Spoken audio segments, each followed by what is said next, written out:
This episode of The Bill and Callie Show is brought to you by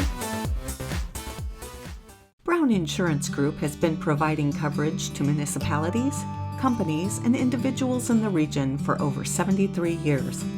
As a partner of the Keystone Insurers Group, we are able to offer an extensive line of insurance products and services, from commercial services including employee benefits and liability insurance, to personal services such as home, auto, watercraft, and motorcycle coverage.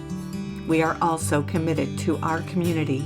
We support many charities and events in the region. Our core values of care and integrity since the inception of Brown Insurance Group has made us one of Indiana's most respected and valued insurance agencies.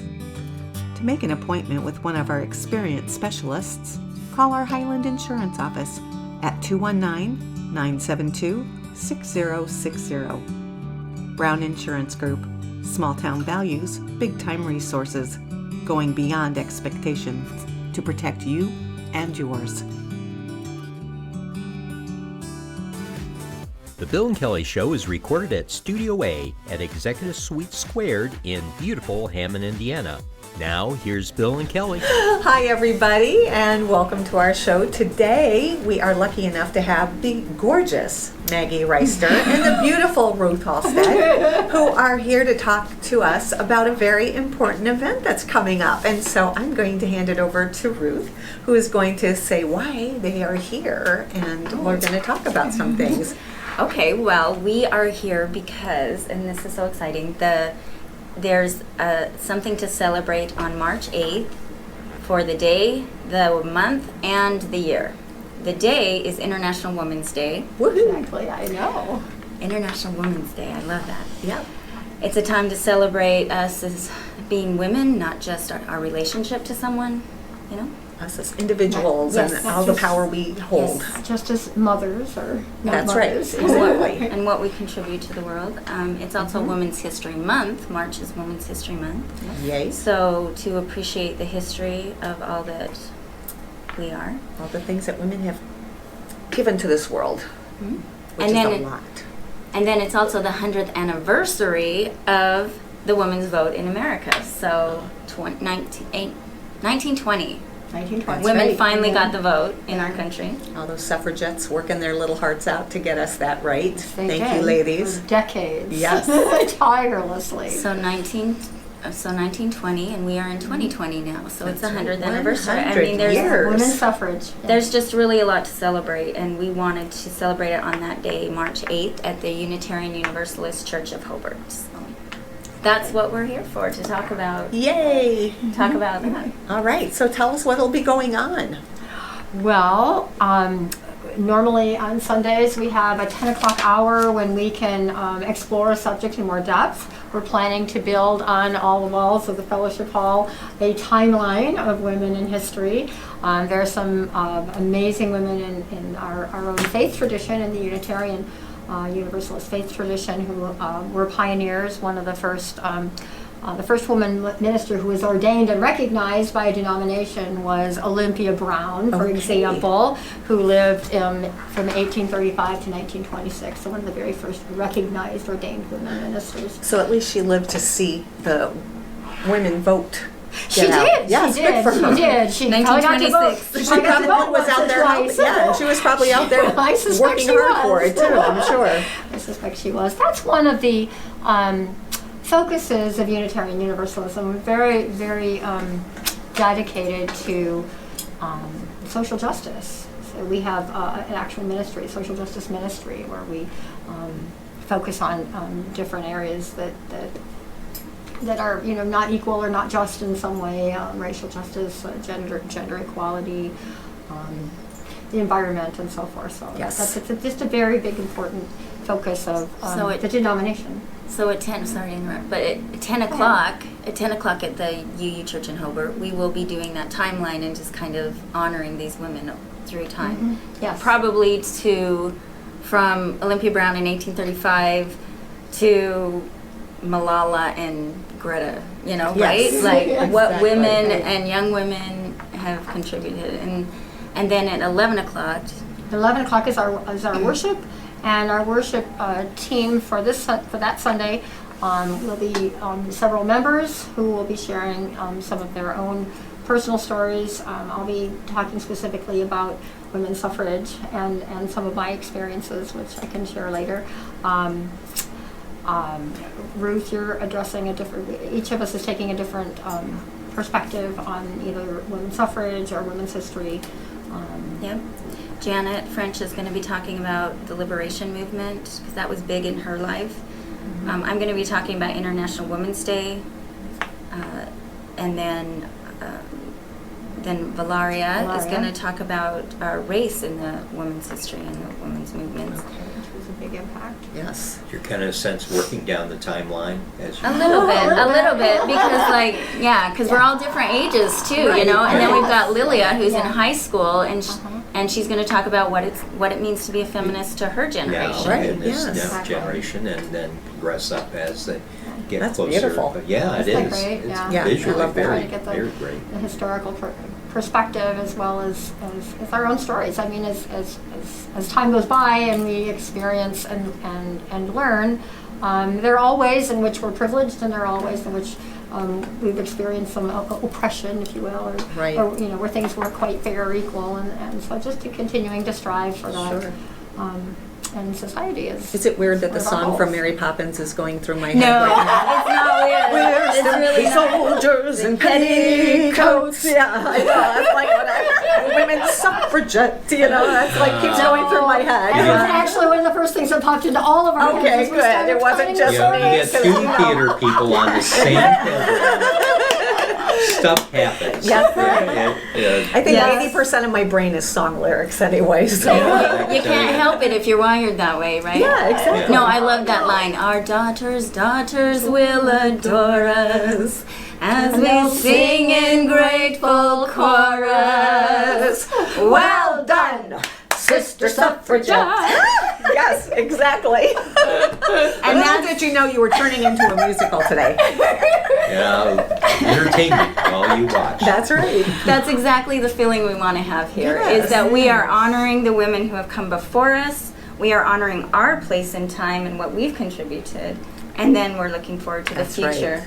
And we want to honor the women whose shoulders we stand on. That's right. Amazing. And there's a lot of women whose shoulders we stand on. I think about the woman that just passed away. I can't think of her name to save my life, but the mathematician with Oh, NASA. from NASA. that- Oh, yeah. that just passed And there away. were And the the one history of they women made the who didn't- movie. from, Yeah, they didn't Hidden receive Figures. any Figures, recognition behind the scenes, but they literally were the human computers adjusting their trajectory Exactly. numbers and everything. We weren't for them. In fact, Exactly. Apollo 13 would have been disastrous. They That's played right. a key role. Yes. And so You're yeah. welcome, America. From all of us women. You're welcome. You're welcome. We'll take the credit. Well, Besides, with a bunch of guys working in the control center, they need women to keep them in line. That's true. So yeah. well, Yeah, and that's literally what they did, kept men in line with the right trajectory back to Earth. That's right. Yeah, so Hidden Figures, that movie was about her, and she just died when? Yesterday? Yeah, Was yesterday it? or 2 days ago. So Yeah, one of the women. I feel bad I was can't think of her African-American. name right now. I know, So you'll me have to. Right, Yeah. Oh, okay, yes. yeah. So very key role, and back in Absolutely. the 60s when, wow, that was not, Well, it was huge because not Yeah. only was it big for a woman, but for an African American woman to be recognized like that and to, Absolutely. it was, really Yes. huge. And if you And- haven't watched that movie, watch that Yes. movie. and you great step one. outside that, and as a human, being in control of the success or failure of this mission Oh, yeah. is huge. So it's very underwritten part of history. Yeah, look at us So- women, Amelia Earhart and Marie Curie and all of the wonderful, amazing things we have done as a gender. We were just talking on the way over here, Ruth and I, about the stories that we don't know. Right. About the women who wrote and used a man's name because they wouldn't be published. Oh, otherwise. absolutely. About the many accomplishments that probably were presented Sure. as being Male. somebody else's accomplishment. course. And so there's a lot of women's history we may never know. But in the last, I'd say 40 years, since the development of women's studies programs, which we have at Purdue and Indiana University here in Northwest Indiana, some actual recognition, because they found I think when they started really looking at this, that only about 3% of history was attributed to any kind of a woman leader or woman impetus. So, Yes. So that we've made strides in that direction to address that. Well, actually, even all the things that the men accomplished, if there hadn't been women, those men wouldn't have been there. So let's give us credit for there too. Cooking and cleaning and raising their kids. And raising the kids, that's right. So there's that saying, All those behind guys had every a mother somewhere. behind every great man is a great woman. That's right. And behind every great woman is coffee. I don't know what. Yeah, coffee, glass of wine, something. No, we need our men too, for sure. We do. And we need each But other. it's collaborative, And we that's need the each thing. other. You know, it is. It's a nice we all need balance. to recognize each other equally and respect each other And equally. respect each other equally, for sure. Those are the key things in And pay society. each other equally. Cheers. Did you say Yeah, that? That is still, it amazes me today that we haven't gotten beyond that. It amazes me today that some females are being paid 5% less Or than more. equally, or more, or a lot more. Or a lot yeah, more. a lot more Less. than their male counterparts who Yes. have the same education, same qualifications, Yeah. but I But just that's don't why get that. I can't celebrating even wrap my these head around days that. and these months and these years are so important. It is. It is. Sorry. I was just going to say one of my favorite movies was 9 to 5, with Yes. Lily Tomlin I and just Jane watched that Fonda the other and day. Dolly Parton.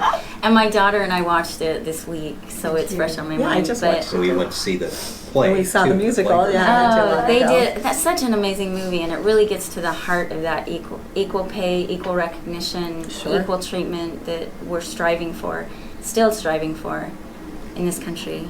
Yeah, Mr. Hurt. There's lots of Mr. Him in Hurts the in the garage world. door had an interesting role. Yes, they did. I have always admired, and I've probably been especially interested in the story because I'm told that on my mother's side, I'm distantly related to John Adams, who was our second nice, president yes. of the United States, Of and of course. course his famous wife, Abigail Yes. Adams, who had a well-documented, often long-distance relationship with her husband, Yes. who traveled and became the ambassador to France, and even when he was working on the formation of the colonies, was gone for many, many months, sometimes years at a time. But so their correspondence is absolutely Oh, isn't famous. that And beautiful? one of her most famous quotes is "Remember the women." But she was a great influence on John, who was, according to the musical, obnoxious and disliked. Sure. But He was a very principled man. Right. He didn't always have the social graces that his wife did. But she ran the farm. She ran the family business. She was. She ran the White House. she did. Pretty in a lot of much. ways, yes. Pretty much. Yeah, she was very accomplished. Well, in her and the way, but then- Roosevelt women and the impact that they made, yes. There were a lot of people who didn't realize that there was a president in a wheelchair at one point, that had a wife that was helping run things, and all these different women. Oh, who have Eleanor made- Roosevelt, Yeah. you mean, yeah. But I mean, all these women who have made an impact in the White House. They may not have been the president, but they were certainly there making some changes and making their information known. Yeah. I love Eleanor Roosevelt. I Yeah. was just going to say on Friday, I went to a conference in Indianapolis, and I got to meet and listen to Shannon Hoffman Polson, who was the first woman to fly the Apache attack helicopter in the wow. military. Good for Of course, her. they opened with this, live action video of the helicopter, which was just like kind of put you Sure. on the edge of your seat. And then she told her story. She's a first class speaker, just dynamite, and how she met some of the judgments, because being a sure. trailblazer, you'll never fly or you'll never be a pilot, and she Exactly. would say yes sir, because sometimes that's just what you have to say. And of course she went on to be a pilot and have a career in the military. That's when you go, yes, sir, and inside you're going, challenge accepted. She went on to work for Google and Microsoft. One of the questions was, and how many women are pilots in the military now? And sadly, that number has not increased. It's still 1%. Really? And as I was sitting in my chair at my conference, because I'm a financial advisor, and I looked around the room and I thought, and it hasn't changed in my world either. Which is, that's the there's work to do. Barely. Yes. Yeah, there are more women in financial services, but percentage-wise, it's hardly changed in 35 years. Yeah. So there's still opportunities. Oh, there's lots There's of still opportunities opportunity. out there. That's right. Yeah. I remember in my lifetime, I can't remember her name, Marie Edwards or something, but she was the first woman to have an all-woman crew to sail around the world in the Whitbread race around the world. In a what kind of race? And everybody was saying women shouldn't even be on a boat. It's bad luck, let alone be the sailor and the one to actually pilot Well, the boat. I think there were with an plenty of guys all-female on the crew. Titanic too. So I mean, you can't just be women. They actually did so well. There's the movie out, Maiden. It's not a recent movie, but that's another one you can look up. That's right. To celebrate Maiden. a first You guys are just giving me in all women's sorts of work histories. here. That's right. But it's inspiring and it's empowering because that particular documentary people were looking back and talking about what they thought about women at the time. Like, no way can women sail. No way can women do this. No way, and it's like we're looking back going, why? Yeah, why would and you that say was in that? the 80s, that was in my lifetime. And so I don't know, those ideas still exist, but at least we're breaking one barrier after another, and the myths of that women can't, right? Because women can Because we can't. and We will can. and do. I loved, what was that quote that you sent me the other day? It was by Gloria Steinem. She said, we're becoming the men that we wanted to marry. Not that there's anything wrong with that. Anything wrong with that. So definitely have contributed to But that. we are becoming the men we wanted to marry, meaning like we can do what We can do we whatever don't we need to need do. a man. We want men, Well, of course. and we need men, and we want men, or for so many reasons. But it's not because they're better than us No. in any way. I can mow the lawn and hammer a nail just as well as any guy can. I can't, but our different. But you could if you really wanted to. You just don't need to, that's all. I could if I wanted to. That's you're right, exactly. I just need the education and the know. opportunity and That's the right. chance and the fact We'll all get that involved in the women's build for Habitat for Humanity. Yeah, We'll there go you out go. there and hammer Okay. some Yeah, nails. they have that Out there. program starting up. That's one of their. That's one of the things they got coming up is the Yeah. women's build. So And guess who the CEO of the Habitat for Humanity of Northwest Indiana is a female, a woman. a Of woman. course. Yep, Donna yep. Reynolds. Which is should be very well celebrated. We were watching a Neat. program yesterday talking about some of the things that women had to overcome in the 1800s. If you were a single woman, and in your files, you were labeled a spinster. Yeah. That just meant that you were single, but that was Yeah, a very but the ugly way of spinster- saying you're 23 spinster. years old and you are listed as a But spinster. the male, a bachelor. Yeah, bachelor. Female, you were a spinster. an old maid, Yes, right? an old maid, a yes, spinster. it was considered. Well, yes, our identity was assumed to be how we were related to a man. Sure. Either we were a daughter or a spouse, but otherwise women didn't have an identity. They couldn't own Exactly. property. They couldn't vote. They couldn't. You couldn't leave a drunken husband. One of the reasons women worked so hard on the temperance campaign, even though we consider it failed and we reversed that amendment, was because they couldn't leave a drunken husband. They had to Right. stay and be beaten and or break the law. I Sure. mean, there were lots of obstacles along the way. The Yeah. stigma of being divorced, right? Oh, Yes. right. Well, Oh, yes. If you that's weren't Mrs. Somebody, you were nobody. well, that's one of the things. I can't remember which of the celebrities it was, but it was on PBS last night. They were doing the Down genealogy thing, and one of the women, her great-great-grandmother, on a census in like 1930, because they were from the Georgia area, but she was living in Florida in Eustis and had put down that she was widowed Okay. and had 3 children, But it turns out when they were doing all this research that grandfather was still alive and still living in Georgia.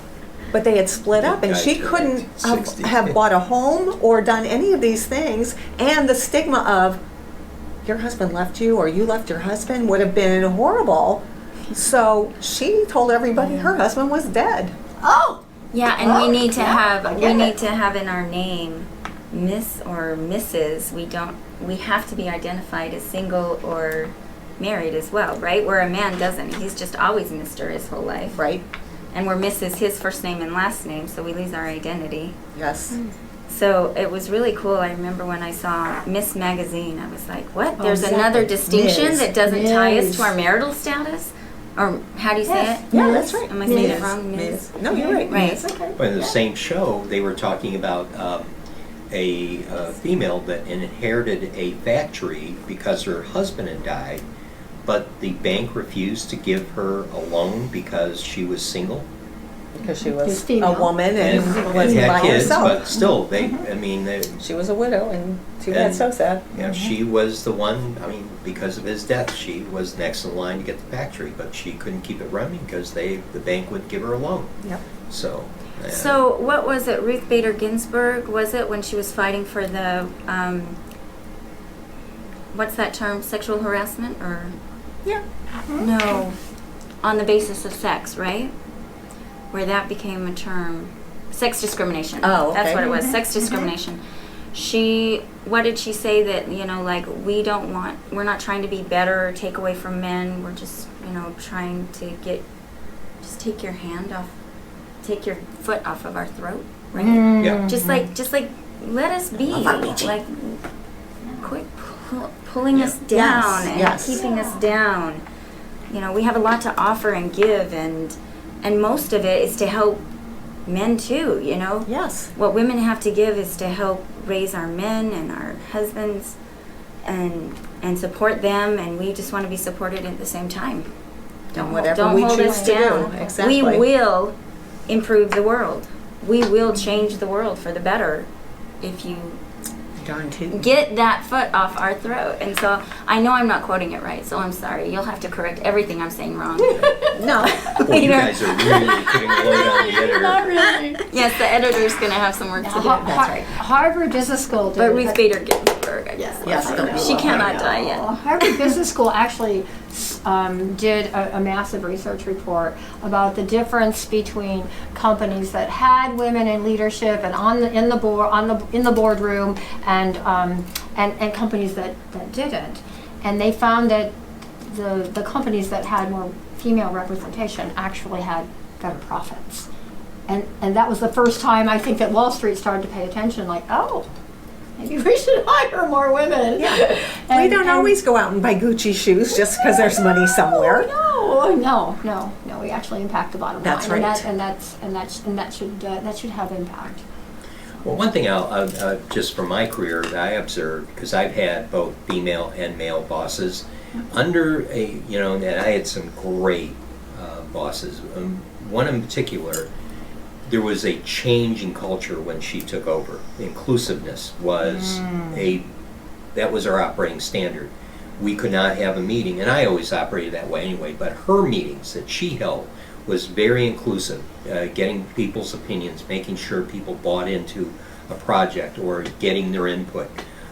Where in other classic examples, here's what we're doing, you need to do this, this, and this.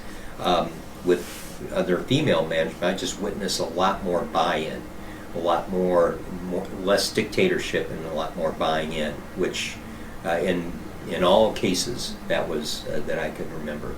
So more collaborative than More collaborative, dictating. more there's less dictation and dictatorship and more buying in and getting people's opinions, and in fact that's and a lot of my team I learned from that. And when we worked as a team together at a very small team, we had huge projects that needed to get done, and we just taught things ad nauseum, and everyone appreciates that. And that I'd say I've got that methodology from my female bosses. So Yay. I mean, that's a very cultural thing.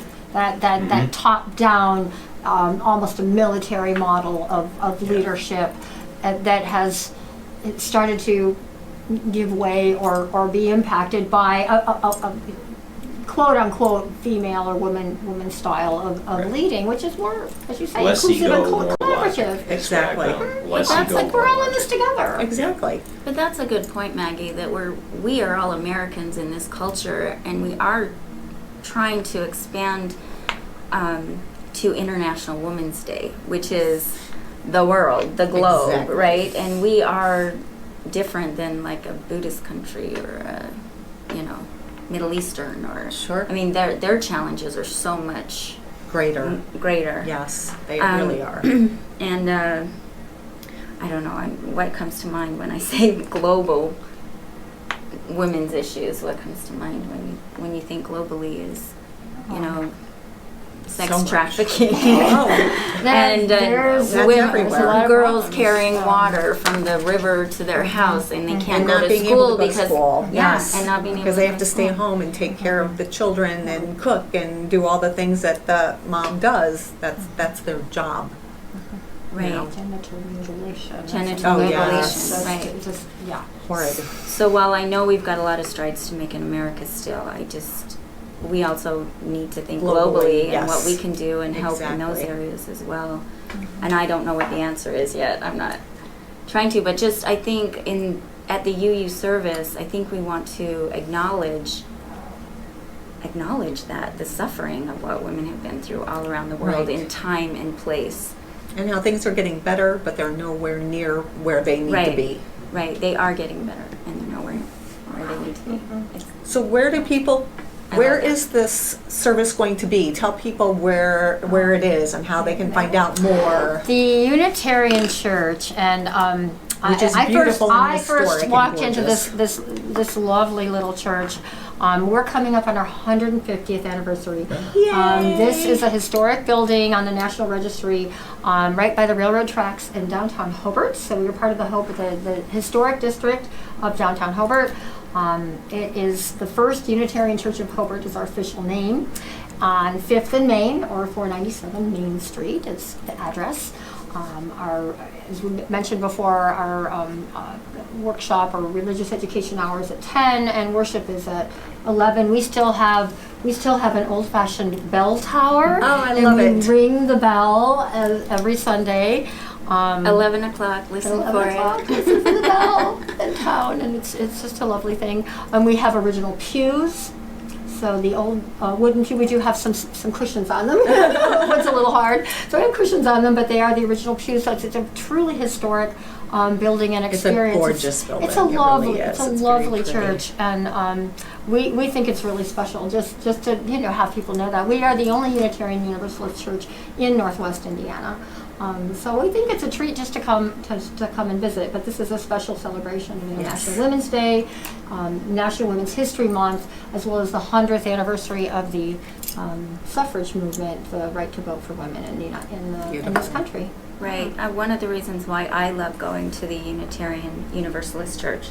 Okay, so the main reason why I like to go to the Unitarian Universalist Church in Hobart is because I just feel like no matter who you are, where you come from, what your religious background is, what your spiritual home is, you are accepted there and you belong. And that is a feeling that I needed. I didn't even know I needed, but I did. And so when you go there and you see transgendered people, gay lesbian people, African American people, people from all over, it doesn't matter what your politics are, we are there to share love and goodwill and Sense of community. become love. activated and get our sense of community, and we take care of each other. So whether you come one time a month or every week, it doesn't matter. You're not, you give what you can and you receive what you can, and we're giving and receiving and loving. And I don't know. You're always welcome. I'm probably making it sound way too I don't know, rainbows and butterflies and unicorns. But it really You have is. unicorns at your church? They're welcome too. Yes, unicorns are welcome to come. Everyone's welcome. Unicorns. I will give that strong consideration. And my children, it was a place for my children to go and learn about how to be that way as well. So that mattered to me as a parent of young kids, to be able to take my kids and they're going to learn not about just the OWL program where they teach. It's a whole different program, but it's say for that the again. The OWL. owl, It's like the our bird. it's our whole lives. OWL. It's for the youth at different ages. It's a program that the Unitarian Universalist Church has created for sex education, and it's sex positive and it's sex inclusive, and the parents know what their kids are being taught, although the parents are not invited. We will tell them what we teach them, and if there's any part that a parent wants to opt out, they can. So you have to be a certified teacher. Yes. I mean, there's a training involved. Yes. Oh, sure. To do that. And I was so impressed with it. I went and got trained. You have to be invited to be trained. So, they invited me, and I was so honored to be able to do that, and for them to trust me with the youth to teach these amazing, sensitive topics, but good and healthy and fun and non-shaming. Yeah, Non-shaming. love that. Just key out. It is Yeah. key. So that's why I go. That's beautiful. That's nice. And I would hope Yep. that people will come and check us out, because maybe that's what they need in their life. Maybe, I don't know. Well, this may be an opportunity for them to do so. Would you Exactly. review the date, time, and Yes. location again? Do you want to? Sure.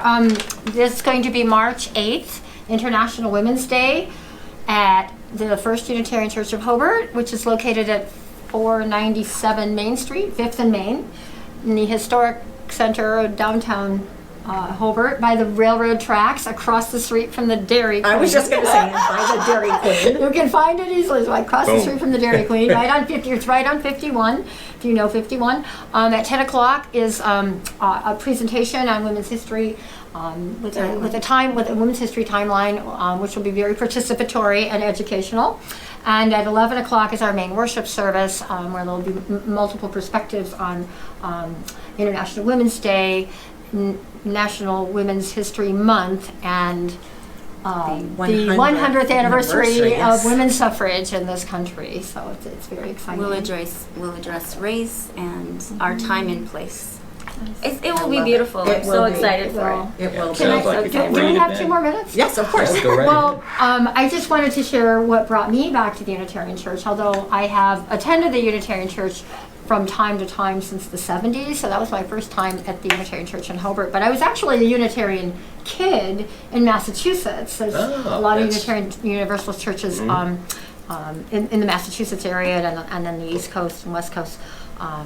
So I kind of had that memory, and then we came back to the Unitarian Church. But when my mother became ill, she was living in an assisted living facility in Hobart, and I brought her back to the Unitarian Church. And what I found was not only that love and acceptance, because my mom had dementia, and so she was, her behavior was sometimes